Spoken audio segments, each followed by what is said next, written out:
Good afternoon to you, Anneliese. Afternoon, John Paul. Plenty of vitamin D, I hope, in Ballincollig with the sun shining. Oh, it's glorious, isn't it? It's Finally. lovely. I know. Finally.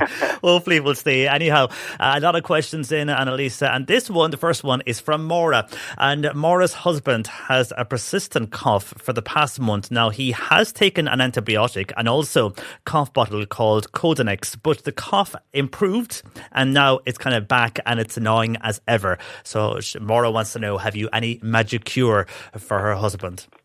So that is a very common complaint at the moment, and there's a lot of people saying that they've been told they've the 100-day cough.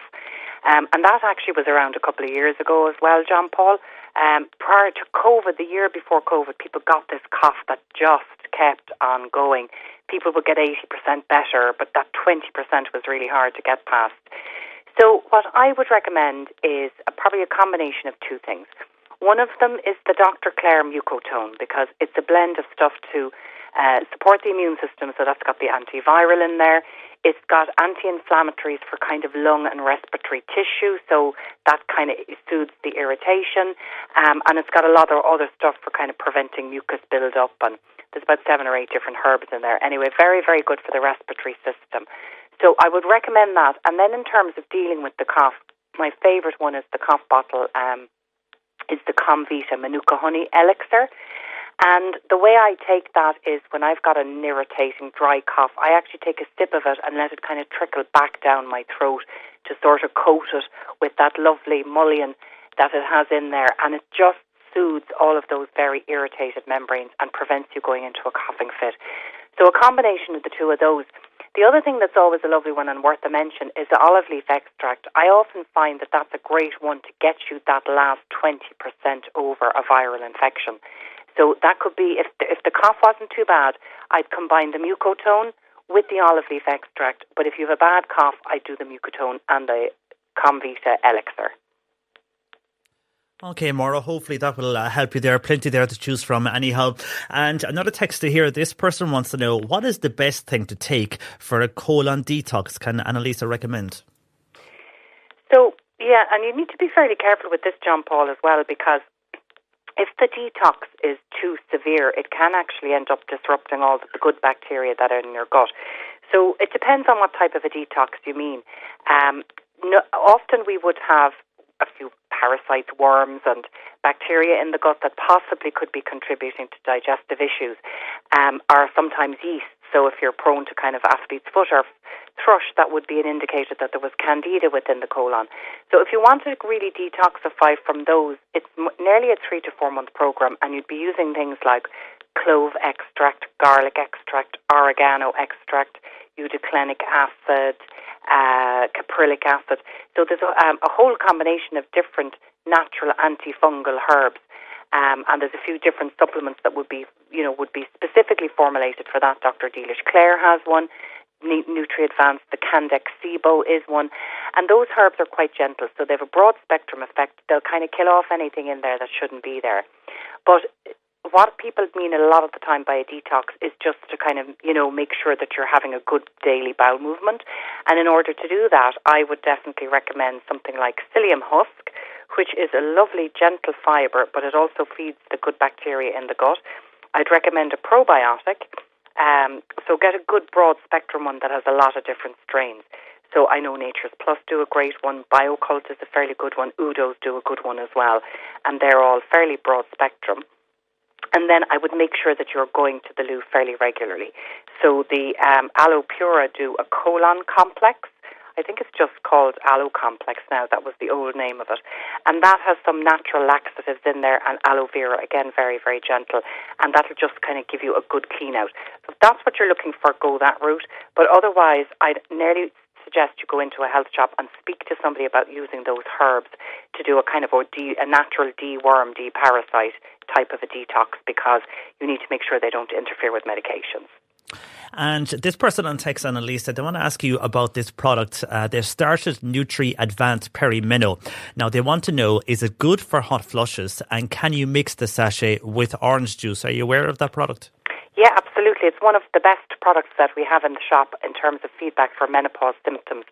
And there is some sage extract in there, as well as other kind of plant-based hormone extracts that should help bring up estrogen levels naturally. It's like a natural HRT. So it should do the hot flushes. I always think you need to take these things for at least 2 months really to see how far you can get. But if you felt it wasn't controlling the hot flushes enough, you could always add a sage tablet or drink sage tea on top of it, because it's the sage that's the brilliant one for the hot flushes. So if you haven't been taking it 2 months, just give it a bit of time.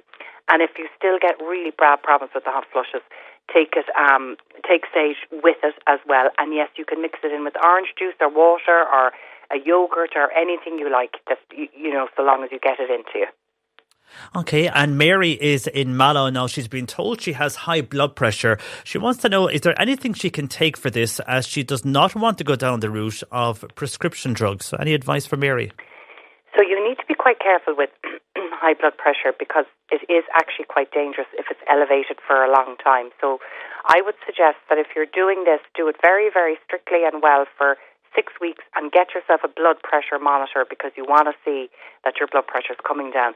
Otherwise, really, you're probably going to need to take the blood pressure medication, because it could cause stroke, which you really wouldn't want, or heart attack, of course. But nearly the stroke would be worse, because you could be left with disability after that. So be very careful with high blood pressure.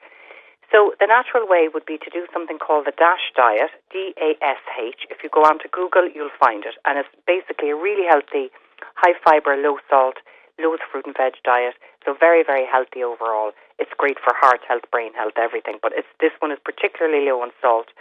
And then in terms of supplements, the ones that work well are things like hawthorn, magnesium, potassium, coenzyme Q10. So these ones work in terms of directly the blood pressure itself, by using magnesium and potassium as electrolytes, and the hawthorn then would be extremely beneficial for the health of the whole cardiovascular system, the veins and the arteries, and then Q10 is very good for your heart function. So I know that Terra Nova do a hawthorn, CoQ10 and magnesium supplement that you could try, and give that a go, and do it for about 6 weeks. Make sure you're monitoring yourself, and if it's not coming down, don't delay and go on the medication.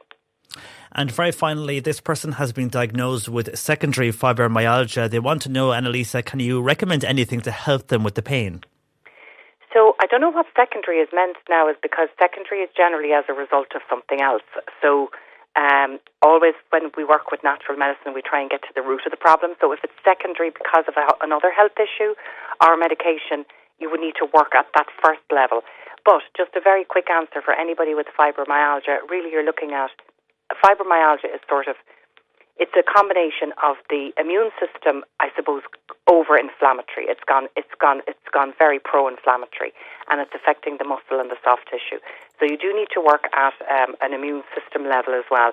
And I use a product called Optiresol, Optiresol.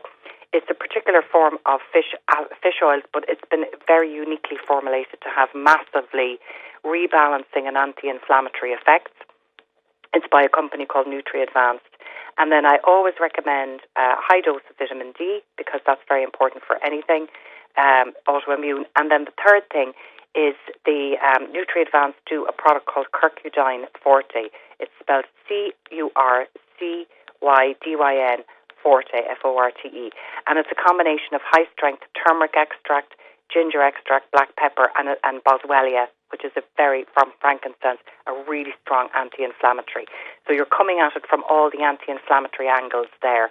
And I would recommend that for anybody who's fibromyalgia, really. Okay, Anneliese, we have to leave it there, but thanks for joining us, and we'll chat to you again next Monday. That is Anneliese Drizelle of the Health Hub in Ballincollig. You'll find her just beyond, across the way more or less from the cinema in Ballincollig, and also online at thehealthhubstore.com, where she'll have all that information up. You can listen back as well later this afternoon on c103.ie.